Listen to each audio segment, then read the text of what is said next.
Hey, what's going on, guys? It's TBNR Frags, aka Preston here, and welcome back to another Black Ops 3 video today. This is the first Black Ops 3 video, by the way, I filmed in 10 days. 10 freaking days. So please apologize if the gameplay in the background's not great. This is live commentated, by the way. And if you think I'm lying, you can hear my keys clicking right now. I don't have like the anti-echo foam installed in my office yet. We're still waiting on that. It's been taking ages to get in here. But anyways, if you guys haven't been paying attention to my previous videos or my social media or anything like that, I have been gone in Canada for 7 straight days. In the last couple of days, I've just like landed and gotten back, and I've been kind of like catching up on sleep and stuff like that, because like previously to like going out of town for a week as a YouTuber, at least for me, that means 5 days of nearly all-nighters preparing videos for multiple channels, which is like, I think in total it was like 35 videos, something like just absolutely ridiculous that took me so freaking long to prepare. It was awesome. I'm really glad and happy with the quality and the amount of videos that I got done,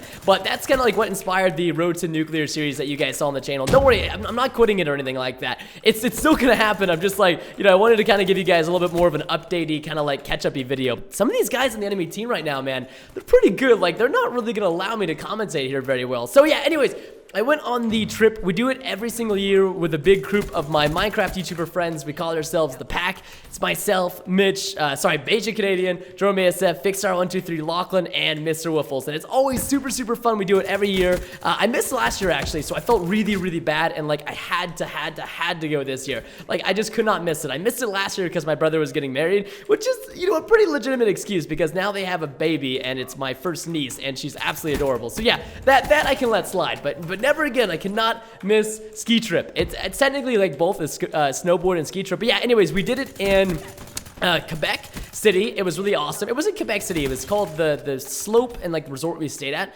was Mont Saint Anne in Quebec, and it was awesome. We went to it 2 years ago, and we went to it again this year. I think last year the ski trip I missed, they went to, I think it's Le Massif. Sorry, I'm like, dude, my French is terrible. Like, I don't speak French at all, and it's crazy when you go to Quebec because everybody speaks French, and it's in Canada, so you expect like people to speak English, but like sometimes you can't even like order food without having some of like your Canadian friends nearby, because they're like, sorry, say again, I only speak French, and it's like, what? This is like a bilingual country and city and stuff like that. But yeah, anyway, so it was a super fun trip. Triple kill, by the way, with the lightning strike. And one of my buddies, Lachlan from the Pack, is actually staying with me for an entire month afterwards. But don't worry, it's not going to affect videos or anything like that, because you guys know I've got the offices set up. We've got 3 beastly setups in here, computers, 3 monitors each.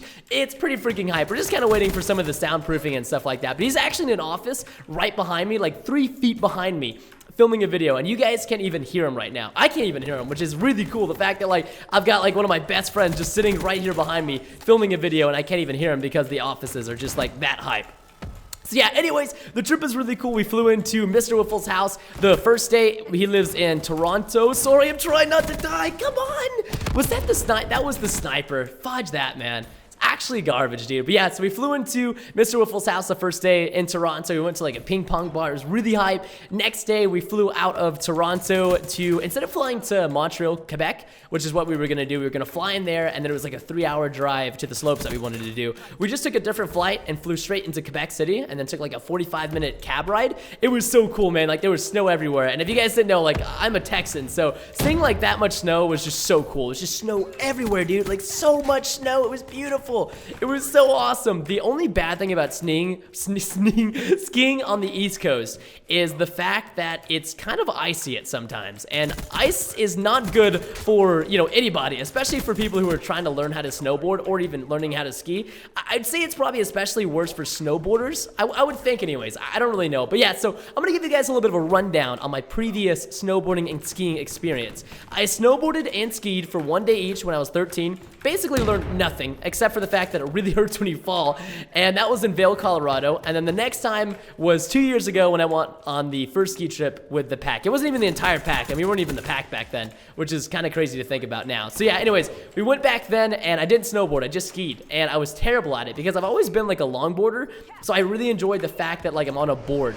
And my friend Mr. Wiffles, who's been doing it, and that's garbage. The match ends as soon as I lightning strike one of the flags are capped. That's garbage, man. I still got it though. I'm still staying on top even though I haven't played in 10 days. I kind of rate that.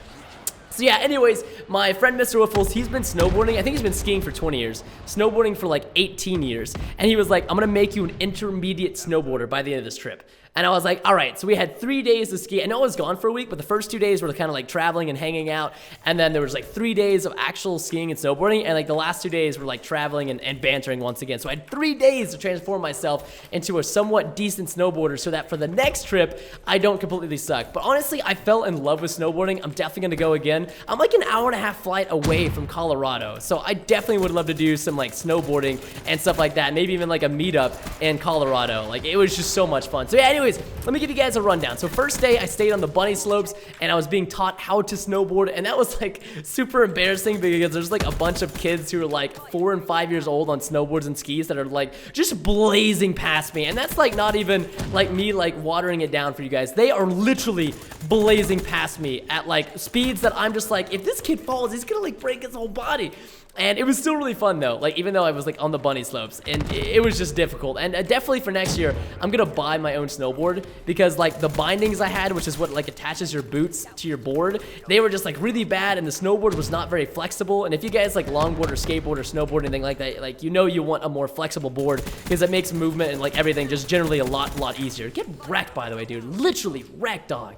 So anyways, yeah, first day bunny slopes, kind of got the hang of it, but not really. Next day we went on the green slopes, and my God, dude, I busted my butt so many times. I can't even tell you how many times it was. And I just basically told everybody else, because everybody else is pretty good at skiing and snowboarding and stuff like that. So I was like, just go on without me, man. I just switched off my annihilator. I totally forgot, like it like gets rid of it when you do that. So anyways, second day we hit the green slopes, and I think we might have hit one blue as well. It was pretty bad, dude. I was falling everywhere. I could barely do anything. I just wasn't really getting the hang of it. Like I knew what I needed to do, but I could not get the technique down. So the next day we started, you know, doing the same thing. I think I did 2 runs on the second day.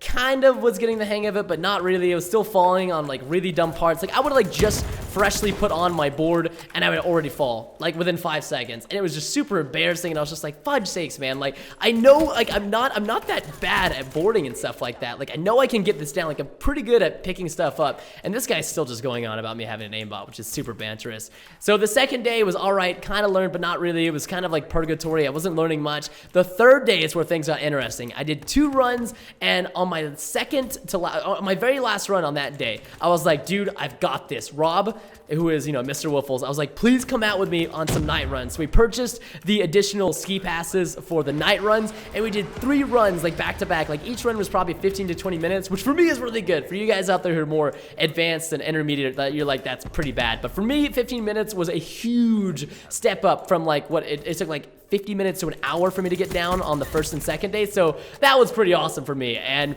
I like officially am titled now as like an intermediate snowboarder, at least by Rob anyways. He was like, yeah, you're definitely like intermediate now. Like you're getting the hang of it. You're going down some blue squares. You got some moguls, and like you're killing it. Like I wasn't falling. I was having a great time. It was still killing my body though, because like my body's not used to snowboarding and the muscles that I use on top of ski trip. When, you know, like when we left, I mean, I had pulled like 3 all-nighters previously to get my videos done, so my body was not in any good shape. And the things I consumed probably did not help me while I was on the trip and getting better. But I didn't do bad this match. I actually almost went like 4-1 KD, which is not too shabby for not playing for so long. And this poor Marlon guy, 10-34, just cried his butt off. But the trip basically was awesome.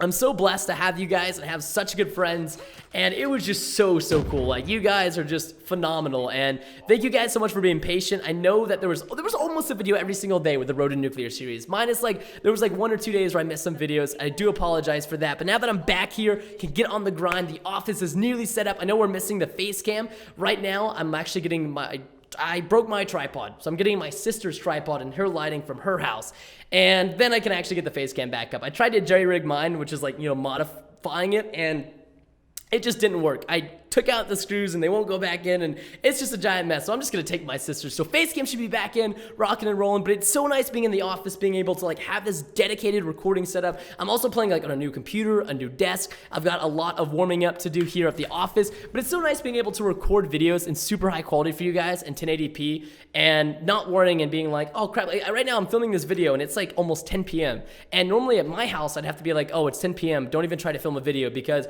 boom, if it takes me an hour or 2 to get the gameplay, then I gotta render the video, which is 30 minutes, and then I gotta upload it. And on the internet back at home, that would take me 2 hours. It'd be like 3 a.m., 2 a.m. by the time the video would get up, and it's just like fudge, like it kills the motivation, man. And I'm a really motivated YouTuber. Like I crush out 2 to 4 videos every single day for you guys on my channels, and so it was killing me. And now being back in the office and just, oh, it's so nice, and I'm excited to be back. So thank you guys so much for watching this video. Have an awesome, safe day, everybody. Everybody take care, and I'll see you guys in my next video.